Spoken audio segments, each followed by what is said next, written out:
time, let us bless each other. Let's bless each other by greeting each other po ng you are the source of blessing. You are the source of blessing. Amen.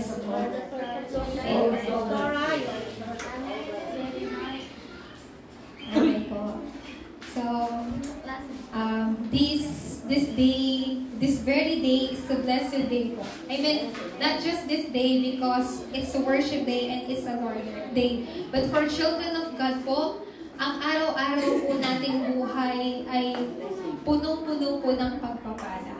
So, ano po ba ang pagpapala po natin? Yung tunay na pagpapala po natin, the salvation that you and I receive po.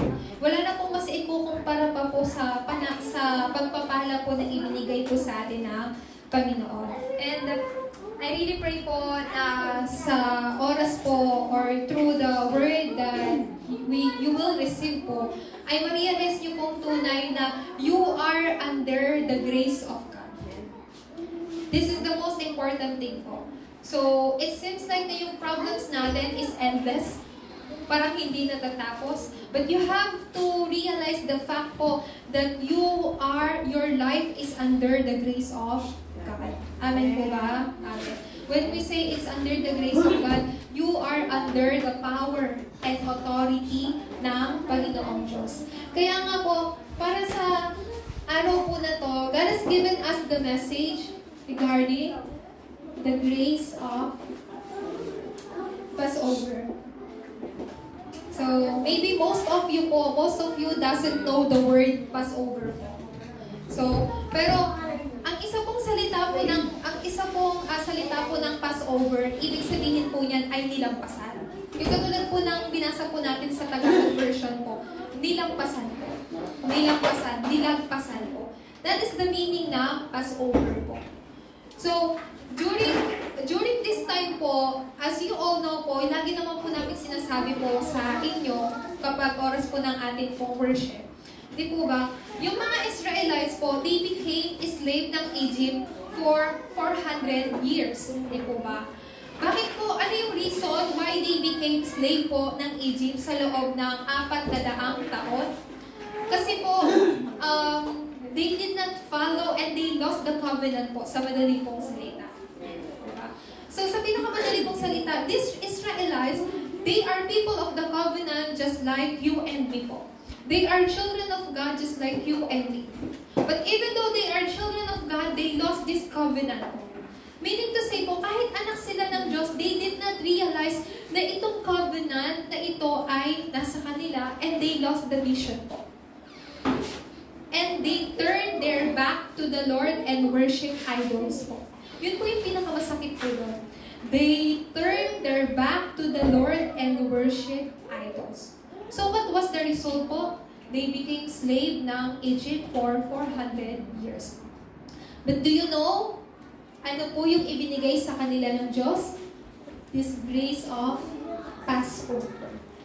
In verse 13 po, yung binasa po natin kanina, sinabi po doon ng Diyos kay Moises na magiging palatandaan ko ang dugo sa inyong pintuan. Kapag nakita ko may pahid ng dugo sa pintuan ninyo, lalagpasan ko kayo. Bakit po? Kasi in-instruct po ng Diyos si Moises na sabihin niya sa Israelites na darating ang oras na lahat ng mga Egyptian, lahat ng mga panganay ng Egyptian, tao man o hayop ay papatayin ko. Pero ito ang magiging palatandaan ninyo. Kailangan ninyong magpahid ng dugo sa inyong pintuan at kapag nakita ko yon, hindi ko papatayin ang tao o ang hayop na nandoon sa loob ng bahay na yon. So what am I trying to say po sa bawat isa po sa inyo? This grace of Passover po, ibig sabihin po niyan, ay nagawa po tayong lampasan po ng disaster po. So, nung sinabi po ng Diyos na lalagpasan ko kayo. Kasi di po ba ang Diyos nagpadala po siya ng 10, ano nga po yan? Sumpa o sakuna po sa Egypt. Yung pinakalas na sakuna po na ibinigay po sa Egypt, lahat po ng panganay na ng Egyptian po ay mamamatay po, maging ang hayop po. Pero yung mga Israelites po, they received this covenant po, nakatanggap po sila ng covenant, so they were able to follow and obey po yung instruction po ni Moses. So, sa madali pong salita, this Passover, meaning po, sabi po din sa intro, ano po yan? God who enabled us to pass over the disaster of death sa pamamagitan po ng dugo ni Kristo. Sa puna po ng kamatayan sa pamamagitan po ng dugo po ni Kristo. Sa pamamagitan po ni Moises, ibinigay po sa atin ng Diyos yung covenant ng blood sacrifice. Sabi po sa Exodus chapter 3 verse 18. Lagay ko na lang po dito word. Since I already put yung mga scripture reading po sa pamphlet po. So here po, ano po ang ibig sabihin po ng Passover po na yan? Si Kristo po, kailangan niyang isakripisyo ang kanyang buhay para sa atin. That is the meaning of Passover po. Kasi sinabi ng Diyos, kapag may nakita akong pahid ng dugo sa pintuan ng inyong tahanan, ay lalagpasan ko kayo. Meaning to say po, Jesus Christ have to die on the cross. He needs to shed His blood po for you and me. What is the meaning of that po? Ibig sabihin po niyan, sa cross, siya ay mamamatay. The equivalent of cross is death. The love of the cross. Ang pag-ibig ng Diyos sa atin sa pamamagitan ni Kristo. But, ano po yung tunay na habag po ng Diyos? What is God's grace po sa atin? Ipinakita po niya, He gave us this evidence po na siya po ay Diyos. Why? Kasi makalipas ang ikatlong araw, siya po ay muli po nabuhay. Passover means you overcome, God pass over you po. Kumbaga, nilampasan po tayo ng Diyos sa disaster ng kamatayan po na to. Bakit po? According po sa Bible, the result of original sin is death. Kamatayan daw po. That's why Jesus Christ have to die on the cross po para po sa bawat isa po sa atin. Hindi lang po ito. Passover means God who enables you to pass over lahat po ng fundamental problem sa pamamagitan po ng gospel.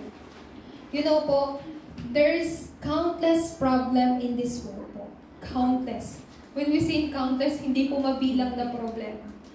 And as you all know po, if you are updated in our news po this past few days, at first po, there is news about like Cebu, nagkaroon ng 7.7 magnitude na earthquake. Then the next one is Davao. The next one is yung sa Baguio. Tapos, so napakarami po. And as I look in news po, there are like minutes ago na meron pong mga disaster. But you know po, there's one thing you have to understand po. Where do curses and disaster came from? So, maaari niyo pong sabihin, it's all natural disaster po. But then, lahat po ng ito ay nagsimula sa pangunahing problema. Ano po ba yung pangunahing problema ng tao? Lahat ng tao, without their knowing po, they are under of Satan's power po. You have to know this po. Satan is your true enemy po. Si Satanas po, tayo pong mga anak ng Diyos, God has given us the power and the authority to overcome Satan's authority po. Pero yung mga tao, the people in this world po, they do not know how Satan's work. They don't know how they are being deceived by Satan. What else po? They are under of original sin. And then, became separated from God. This is fundamental problem po ng tao. You might say, Pastor Sheila, it's all because of natural disaster. You may say that po. Pero, ito po ay pangunahing problema po ng tao. You really have to understand this po. Sa madali pong salita, ang tao po, lahat ng tao became nasa loob po ng slavery po ni Satanas. But what is the Passover po? Passover means Jesus world as a true king to destroy Satan's work. Ito po yung ginawa po ni Jesucristo. What else po? What is Passover po? Passover means lahat ng tao ay alipin po ng kasalanan. Lahat po ng tao. But Christ came here as a true priest. He set us free from this original sin po. Kaya po si Jesucristo yung tunay na pari po. And then, here po. Ang resulta po nito ay pagkahiwalay po sa Diyos. But Christ came to this world as a true prophet. He did not just open the way to meet God, but Jesus Christ is the way to meet God. This is the Passover po. Ito po yung Passover na sinabi po sa atin ng Panginoon. What else po? Pangatlo, God, ang Diyos po is the God of salvation who enables you to pass over all of life's problem. Hindi po ba napakalaking pagpapala po nito? God is the God of salvation who enables you to overcome all your life's problem po. Oh, you can tell me all your problems, so nilista po natin dyan. Pero sabi ng Panginoon, all of your life's problem po, God enables you to overcome, to pass over them po. It is not, do not say that you cannot overcome that problem because God has given you the power to overcome those problems po. You may have problems, continuous crisis, continuous conflicts, but these kinds of suffering and hardship, always remember po, God enables you to overcome all of this po. Why? Because God has given you the power po. This is the grace and blessing of Passover po. The Passover. Kaya po, just always remember po, ito pong Passover po na to, sa madali pong salita, ito po ay piyesta. Piyesta po ng ating kaligtasan.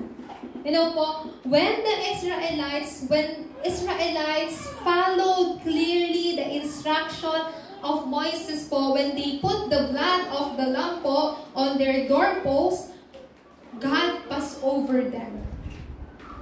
Meaning to say po, you who accepted Christ within you, you who already accepted Christ sa puso po ninyo, you already have the blood of Christ po. Ibig sabihin niyan, kayo na po ay tumanggap ng salvation.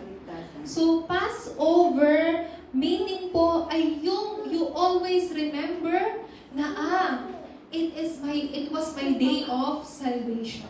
It was my day of being freed from Satan's slavery, from the slave of sin, and from being separated from God. Just remember that po. I was a sinner. I was separated from God. I was a slave of Satan. But by the grace of God, I accepted Christ in my heart. Yun po yung araw na you have to always remember po and give thanks sa Panginoon. Do not always look yourself po na mahina. Do not always look yourself po na maraming kakulangan. Always look yourself po the one who received this salvation po. Therefore po, it was the beginning of God's salvation. Meaning, from death, mula po sa kamatayan, nagkaroon po kayo ng tagumpay. It was the big victory over death. Can you repeat after me po? Victory over death. Victory over death. It was the victory over death. Sino po ba ang unang, who is the first fruit of resurrection po? Jesus Christ, of course po. Di po ba? Darating din po ang araw na kapag si Jesucristo ay muling magbalik po, and when we are in God's kingdom po, tayo rin po ay muli po magre-resurrect po. That's it. That is God's promise po. Therefore po, lahat po, every sin, every curses, every disaster, even the power of the darkness are being destroyed po. Lahat ay nawasak po. So, uulitin ko po. Pag sinabing Exodus po, to escape. Yan po yung ibig sabihin ng Exodus po. Yung umalis. Yung makalaya po. Ibig sabihin po ng Exodus. So, it is the liberation from 400 years slavery po. So, meaning to say, just like what I said here, it is a victory over death. Ano po yan sa Tagalog? Tagumpay mula po sa kamatayan. So, you overcome that. Meaning to say po, you overcome Satan's power. It is the power of overcoming Satan's power po. What else?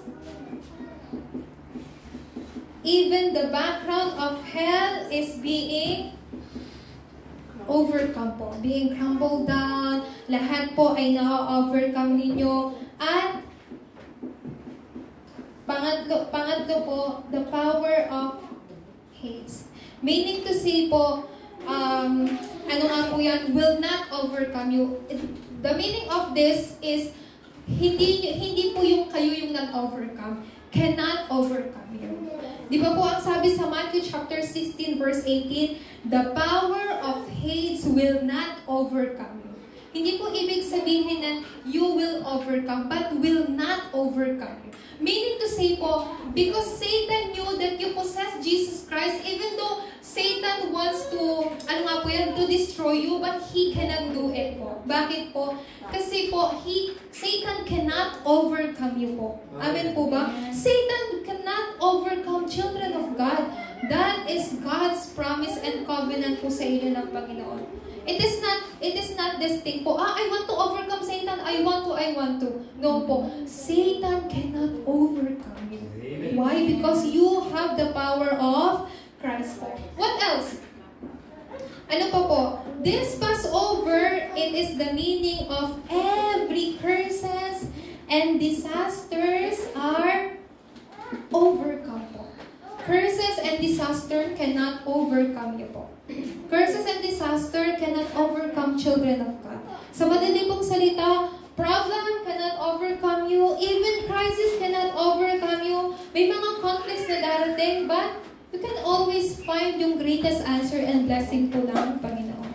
You really have to understand these three feasts po. Ito pong tatlong piyesta po sa Biblia. Kaya nga po, ibig sabihin po nito, yung curses and disaster po na yan, just like what I said earlier po, ang Diyos ay nagpadala po ng 10 sumpa sa Egypt to destroy them. And these 10 plagues po, ito po ay sumisimbolo sa Diyos-Diyosan ng mga Ehipto. So, nagpadala po ang Diyos ng 10 sumpa to destroy Egypt po. So, that is idols ng mga Egyptian. But as you can see here po, makikita po natin, kapag makita po natin dito, the result or consequence of this idolatry is here. Disaster po. Alam niyo po, God has clearly told us in Exodus chapter 20, verse 4, basahin ko na lang po ito. Sinabi po ng Diyos po sa atin na you shall not make for yourself an image in the form of anything. Sabi po ng Panginoon. So, hindi lang po disaster, but also a curses po. Maliwanag po na sinabi po sa atin ng Diyos, you shall not make for yourself an image in the form of anything. In heaven above, in earth beneath, in waters below po. Bakit po? Sabi rin naman po niya sa verse 5, and you shall not bow down to them or worship them po. Kasi ano pong sabi ng Diyos? For I, the Lord your God, I am a jealous God. Pinaparusahan ko ang inyong susunod, paparusahan ko ang inyong susunod na henerasyon sa kanilang 3 at 4 na saling lahi. Yung mga kasalanan daw po ng mga magulang ay sisingilin daw po ng Diyos sa kanilang 3 at 4 na saling lahi. God has clearly told us po, very clearly, do not make for yourself an image. Do not bow down or worship them. This is the very clear instruction po ng Panginoon. But as you can see po, all over the world, not just here in Philippines, not just also in Korea, all over the world has their idolatry po.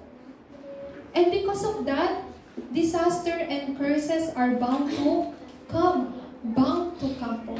So, our deaconess po, our believers, you really have to understand po, the result of idolatry is curses and disasters po.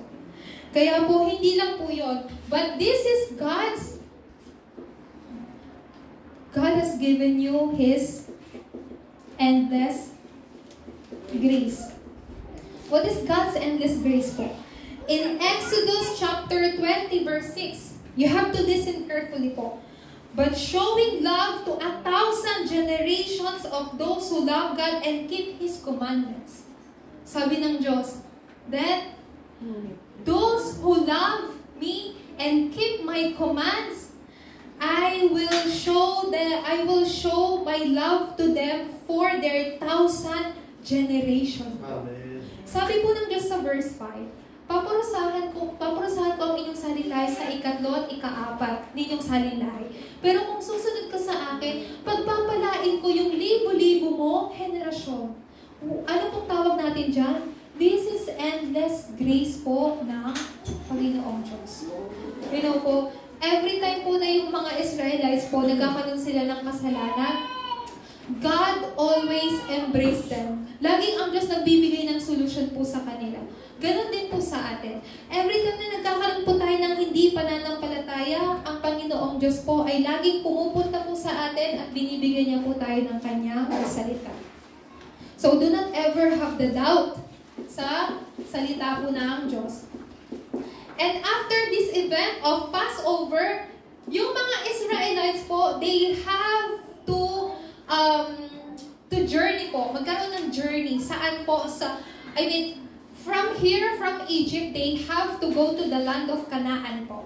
Kasi yan po yung promise po ng Diyos. Doon daw po ipapanganak yung Messiah, which is si Christ. So from Egypt, they have to do yung journey po para makapunta ng land of Canaan. But God gathered them saan po? Sa wilderness. Where? Saan po? Sa wilderness. For how many years po? For 40 years po. God gathered them there.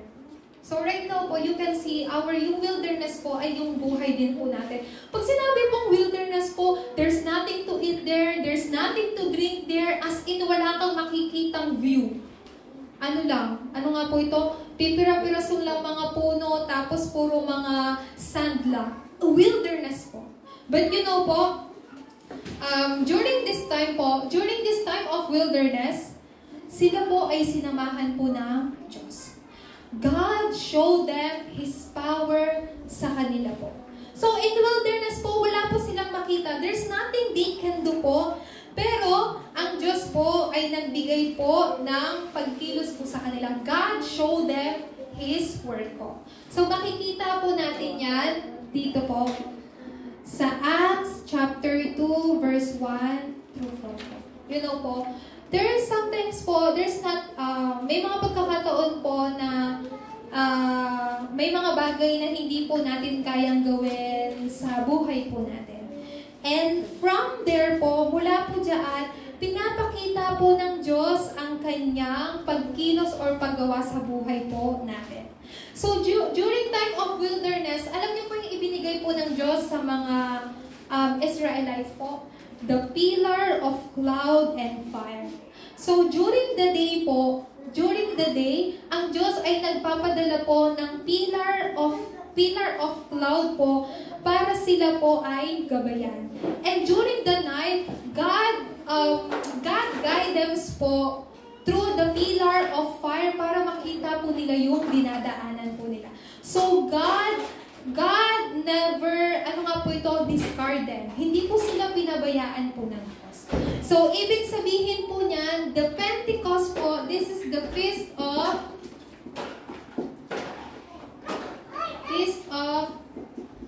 experiencing and enjoying the power of God within niyo po. So, from New Testament po, yung mga early church member, they gathered in Mark's upper room po. Before Jesus went up to heaven po, sinabi po sa kanila ni Jesus, you will receive power when the Holy Spirit comes upon you.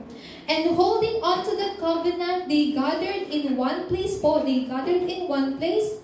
And lahat po sila, they were being filled ng Holy Spirit po. Lahat po sila nakatanggap po ng kapangyarihan. So, what is this po? Ang kailangan niyo pong maintindihan po, sa buhay po natin, God always ibinibigay po sa atin ng Diyos yung pagpapala ng with Emmanuel and oneness. Meaning to say po, God is with me. God is with us, and God is work in us through everything. So, this is the Pentecost. Ito po yung Pentecost. God always gives you the power that comes from the Holy Spirit po. Meaning to say po, during Pentecost Day po, it is the word that is being fulfilled, and the prayer is being answered. Hindi lang po yun. At ang kadiliman po ay nawawasak. So, kailangan niyo po maintindihan po ito. Nung ang mga Israelites po, the day na sila ay nakalaya po sa Egypt and they have to go sa land of Canaan, God gathered them in wilderness po to change yung kanilang imprints and to remove their unbeliefs po, to remove their complaints po sa Panginoon, to really change their thoughts po sa Diyos. So, ganun din po sa atin. Yung wilderness po, we can say this is our life po. Buhay po natin dito sa mundo. And there's a lot of time po, nagkakaroon tayo ng unbelief dahil sa mga problema, sa mga sitwasyon, sa mga surroundings po natin. But God promised you that when you hold on to my word, makikita mo yung fulfillment nito. And also, God has given you the covenant. When you pray in my name, sabi ni Jesus, when you pray in my name, I will answer you. This is the promise of Jesus po. So, kapag tumawag ka sa pangalan ko, ito ay aking sasagutin. Jesus also promised, when you call on my name po, sabi niya, ako yung mismo kikilos. So, hindi lang po yan. This is the day po ng Pentecost kung saan po ang Diyos ay nagpapadala po ng anghel to mobilize po. You know the word mobilize po. Pag sinabi pong mobilize, hindi lang po isa. Marami po. Yung mobilize po, sino po yung nagmo-mobilize po? The angels of God po. Why?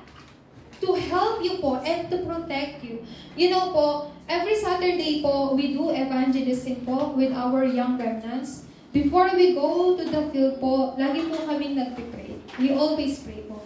And one of my prayer po, bago mo po pumunta kami sa field, lagi ko pinagpipray, sabi ko, Lord, please send the angels ahead of us to break all the forces of darkness so that we may see the establishment of your kingdom.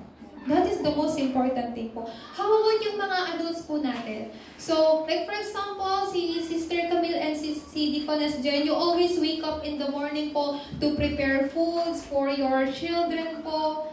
And sending them to school po, you don't know ano yung ginagawa nila. Di po ba? Then what do you have to do? Do you have to worry and kailangan nyo magkaroon ng anxiety for almost how many hours? 5 hours? 5 hours, I mean during school? Do you have to worry during school time? No po. No. When you send them out to school po, you have to pray, Lord, I don't know what my children is doing in school. maybe may mga friends siya na may nagbubuli sa kanya. I don't know, Lord. I don't have any idea. But please send the angels ahead of my child. That is the most important thing po. Sa bawat pagyapak ng mga paa ng aking mga anak papunta sa school, gabayan po sila ng anghel to protect them. Diba? So, do not just pray for eating, for drinking, for do not just pray for worldly things po. You have to pray for the remnants po. Bakit po? Kasi yan po yung mission na binigay po sa atin ng Diyos. Pangatlo po, then makikita po ninyo yung tunay na pagpapala po ng eternal heavenly background po natin. So, ang tawag po natin dyan ay ingathering po. Ano pong klaseng feast po ito? This is the feast of victory. So, during this wilderness, yung mga Israelites, there's nothing they can do po. Nothing to eat, nothing to drink, as in wala. Zero balance. Zero po. Pero, God provided them po. God provided them. Wala silang makain, God sent them the quails. God sent them the manna to eat po. Nung wala sila pong mainom, God instructed Moises na ihampas po niya yung kanyang staff sa bato para meron po silang mainom. So during time of wilderness, God provided everything to Israelites. Amen. Hindi rin po ba sa buhay natin ganon? You always say, oh, Pastora Sheila, I don't have this. Pastora Sheila, what's that? Kulang po yung araw po na to. Oh, same with me po. Kulang. We are all, ano nga po ito, sa araw-araw po natin may kakulangan po talaga. But, tawag po nito, see yourself po. You're still here. You're still alive. You and I are still alive po.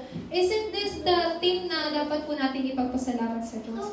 So, during that time, yung mga Israelites po, when God provided them everything po, so sila po ay nagkaroon, sila po ay nagtanim po ng kanila pong, let's just say, mga palay po. So, yung first crop po ng kanilang harvest, their first harvest po, yun po ay inalay po nila sa Diyos. Ano pong ibig sabihin yan?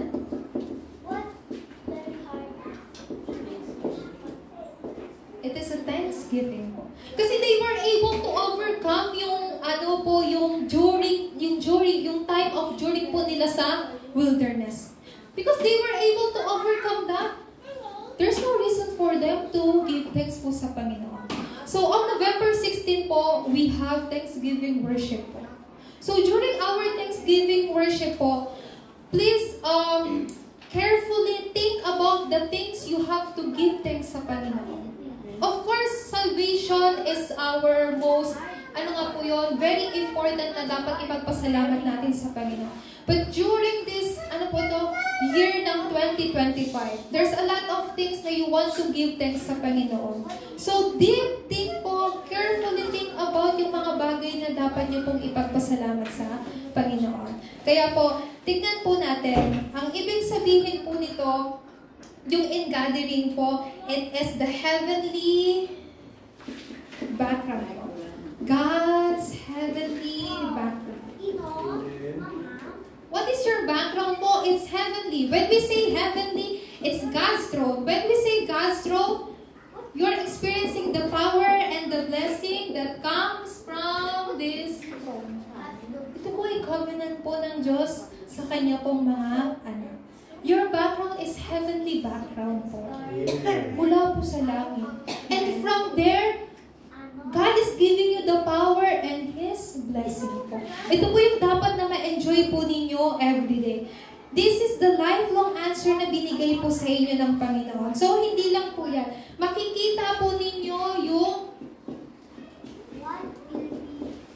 yung pagkilos ng trono po na yun. You know po, kapag when the darkness or when Satan's authority are being destroyed, you will see the work of God's throne.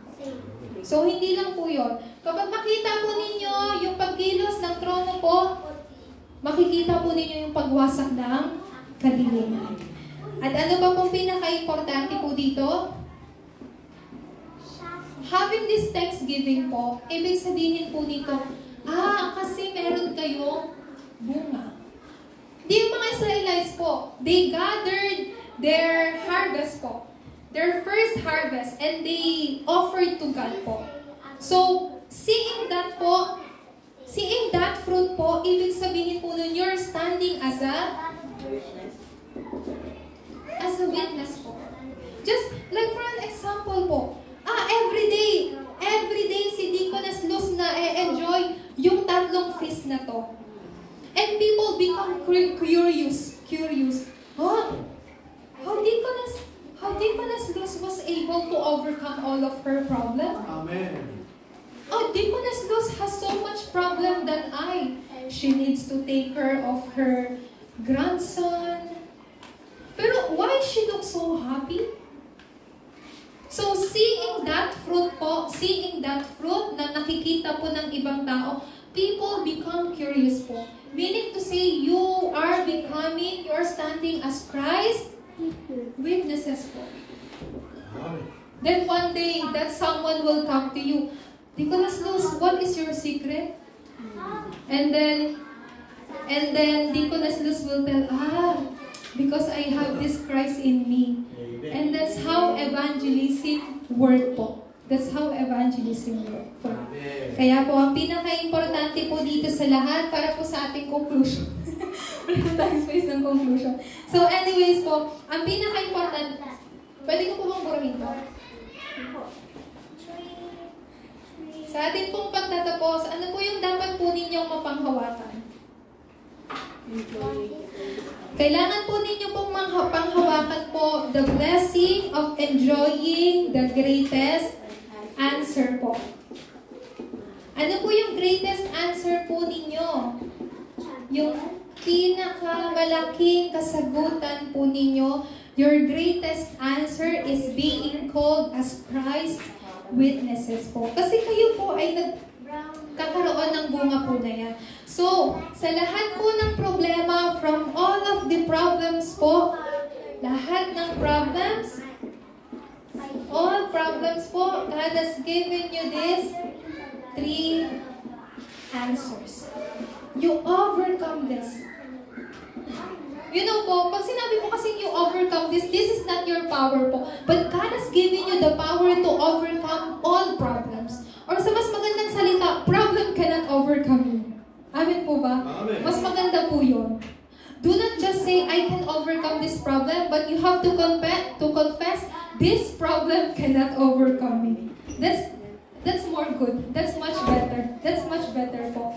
This problem cannot overcome me.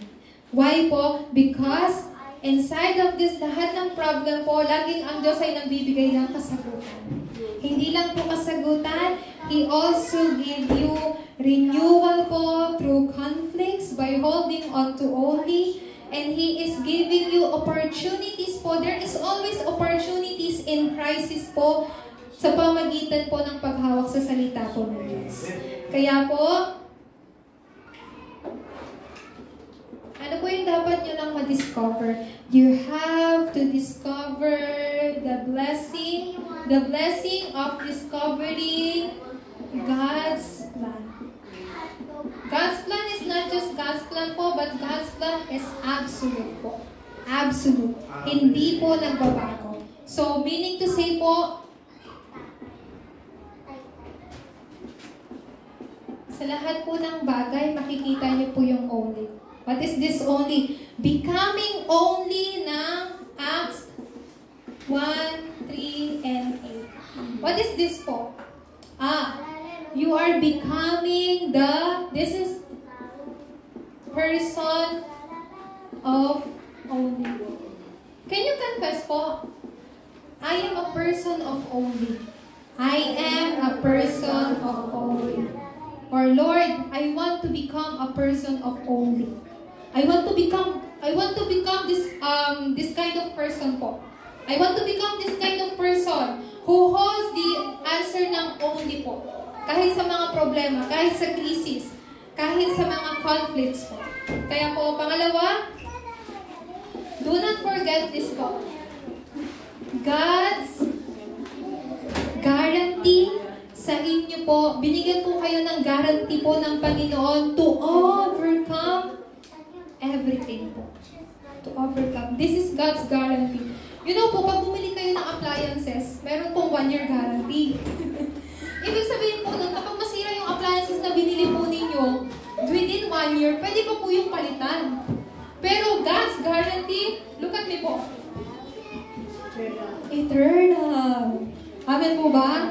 Eternal. Kahit mawasak po kayo araw-araw, kahit mawasak po kayo more than a year, more than 10 years, God's guarantee is eternal. Why? Because covenant of God is being fulfilled. Meron pong fulfillment ng covenant. In our last week message, Genesis 17 verse 7, yung covenant po ng Diyos ay same covenant na binigay po niya kina Abraham hanggang sa kanyang susunod na henerasyon. So that is God's covenant po. What else? I'll just give one verses po.